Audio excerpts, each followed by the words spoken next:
Hello student, कैसे हैं आप लोग। 9th में आप पढ़ेंगे आज प्लास्टिड डायलॉग, जैसे आप लोगों को बताए थे। इसमें जान लेते हैं लवक या प्लास्टिड ये वही है जिससे पुष्पों का रंग रंगीन, पौधों का रंग रंगीन होता है। कोई आप लोगों से पूछेगा कि पुष्पों का रंग रंगीन क्यों होता है, तो बता सकते हैं प्लास्टिक के कारण, ये लवक के कारण। प्लास्टिड कुछ ऐसे हैं जो पुष्पों का रंग रंगीन करते हैं, इसके बारे में जानेंगे हम लोग। तो आइए इसके बारे में पढ़ते हैं। सबसे पहले सवाल ये है कि लवक या प्लास्टिक के खोजकर्ता कौन है। तो उसके खोजकर्ता हैं हेकल। प्लास्टिक के खोजकर्ता हैं हेकल। कब किया? 1865 में। 1865 में खोज किया। प्लास्टिड शब्द का प्रयोग सबसे पहले किसने किया? सिम्पर ने। कब किया? 1885 में। इतना डिटेल और कहीं किसी चैनल पे नहीं मिलेगा, तो आप लोगों से आग्रह है, अनुरोध है कि कृपया ध्यान से पढ़िए, लास्ट तक देखिए, तब आपको पता चलेगा कि दूसरे के बायोलॉजी में और मेरे बायोलॉजी में क्या अंतर है। ठीक है, देखिए। खोज करता है हेकल, और सबसे पहले जो लवक शब्द का इस्तेमाल किया वो उस वैज्ञानिक का नाम है सिम्पर। कब किया? 1885 में। ये कितने प्रकार के होते हैं? लवक कितने प्रकार के होते हैं? तो लवक 3 प्रकार के होते हैं।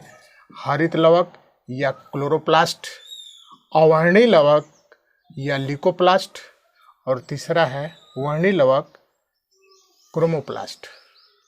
ये 3 प्रकार के होते हैं। तो सबसे पहले हम लोग जानेंगे हरित लवक के बारे में। हरित लवक होता क्या है? ठीक है, हरित लवक क्लोरोप्लास्ट, इससे पता चलता है कि ये किस कलर का होगा? हरे रंग का होगा। तो इसके बारे में कुछ जानकारी ले लेते हैं कि हरित लवक है क्या। कोई पूछेगा कि हरित लवक के बारे में बताइए, ये क्या है, कहाँ पाया जाता है, पौधों में इसका क्या कार्य है। तो इसके बारे में हम जान लेते हैं। सबसे पहले ये हरे रंग के होते हैं। हरित लवक हरे रंग के होते हैं। इनमें क्लोरोफिल नामक हरे वर्णक होते हैं। क्लोरोफिल, जो जानते हैं कि प्रकाश संश्लेषण में पौधे इसका इस्तेमाल करते हैं भोजन के निर्माण में। अगर पौधों में क्लोरोफिल नहीं रहेगा तो पौधे अपना भोजन नहीं बना पाएंगे, भोजन का निर्माण नहीं कर पाएंगे, प्रकाश संश्लेषण की क्रिया नहीं हो पाएगी। तो वो किस में होता है? क्लोरोप्लास्ट में ही है क्लोरोफिल। ठीक है।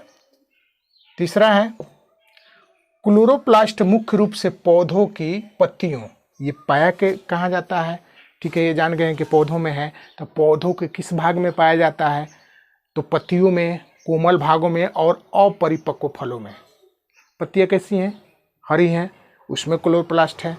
पौधों का कोमल भाग, चाहे उसका डर्मिस भी हो, उसमें भी जो कोमल भाग है उसमें क्लोरोप्लास्ट पाए। और अपरिपक्व फलों में, जो फल अभी पूरी तरह से तैयार नहीं हुए हैं, कच्चे हैं, उसमें ये पाए जाते हैं।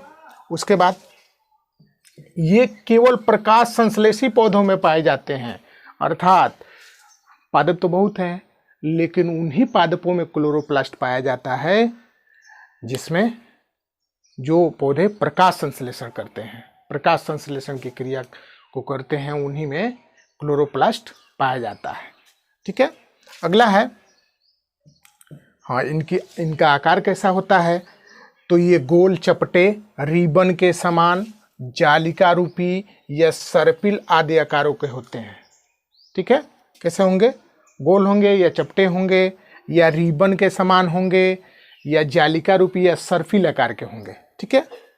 उसके बाद इनकी संख्या कितनी होती है? तो शैवाल, कुछ शैवाल हरे भी होते हैं तो भी प्रकाश संश्लेषण की क्रिया करते हैं।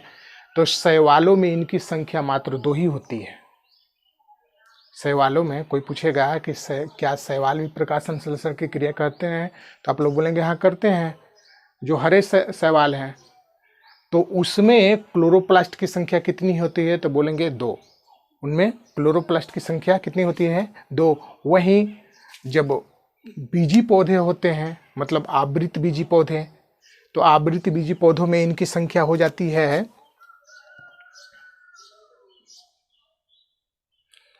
20 से 40, है ना।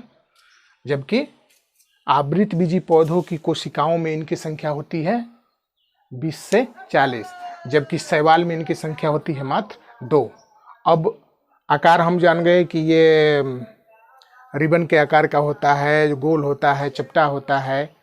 तो इनका व्यास कितना होता है, मोटाई कितनी होती है, इसके बारे में जान लेते हैं। तो क्लोरोप्लास्ट का व्यास होता है 4 से 8 माइक्रोन और मोटाई होती है 2 माइक्रोन। बार बार कह रहे हैं कि इतना डिटेल कहीं नहीं मिलेगा, ध्यान से लास्ट तक वीडियो को देखिए, एक भी पॉइंट नहीं छूटेगा जहां से आपका सवाल बने, ठीक है। इनका व्यास होता है 4 से 8 माइक्रोन और मोटाई होती है 2 माइक्रोन। किसकी? क्लोरोप्लास्ट की, ठीक है, ये जान गए। अब हरित लवक के कितने भाग हैं? तो हरित लवक के भी 3 भाग हैं। पहला है आवरण, ठीक है, यह रंगहीन होता है, प्रोटीन युक्त होता है और मैट्रिक्स को घेरे रहता है। मतलब चारों तरफ से जो क्लोरोप्लास्ट का मैट्रिक्स है उसको घेरने का कार्य करता है, वो पहला भाग है। दूसरा भाग है इसका स्ट्रोमा। क्लोरोप्लास्ट के मैट्रिक्स को ही स्ट्रोमा कहते हैं, जो जेल के समान होता है। जेल क्या बोलते हैं, जेल आप लोग जानते ही हैं, जेल के समान होता है, जो बालों में लगाते हैं वैसा जेल, ठीक है। तो स्ट्रोमा, क्लोरोप्लास्ट के मैट्रिक्स को स्ट्रोमा कहते हैं, जो जेल के समान होता है। और तीसरा पार्ट है थाइलेकोइड, जो स्ट्रोमा में, ये तीनों एक ही से जुड़े हुए हैं। अब देखिए, ये जो 3 भाग हो गए क्लोरोप्लास्ट के, आवरण, स्ट्रोमा और थाइलेकोइड, ये हरित लवक के पार्ट्स हैं। तो आवरण जो होता है वो रंगहीन होता है, प्रोटीन युक्त होता है, मैट्रिक्स को घेरे हुए होता है। और स्ट्रोमा जो होता है कि क्लोरोप्लास्ट के मैट्रिक्स को ही स्ट्रोमा कहते हैं, जो जेल के समान होता है। और तीसरा होता है थाइलेकोइड, स्ट्रोमा में पाई जाने वाली झिल्ली नुमा चपटी पुटिकाओं को, किसमें पाई जाती है? स्ट्रोमा में।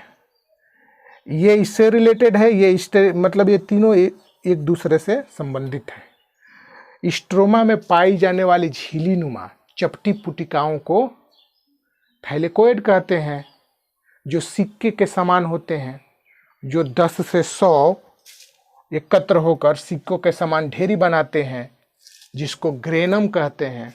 ग्रेनम, कोई पूछेगा ग्रेनम क्या है, तो आप लोग बोलेंगे थाइलेकोइड में सिक्कों के समान एक रचना होती है, जिनकी संख्या 10 से 100 होती है, और एक ढेरी के समान एक के ऊपर एक इकट्ठा रहते हैं, उसको ग्रेनम कहते हैं, ठीक है। तो ये थी जानकारी हरित लवक की, ठीक है, ये थी जानकारी हरित लवक की। अब हम लोग जानेंगे अगले पार्ट्स में वर्णी लवक और अवर्णी लवक, ठीक है। तब तक के लिए इतना ही, धन्यवाद।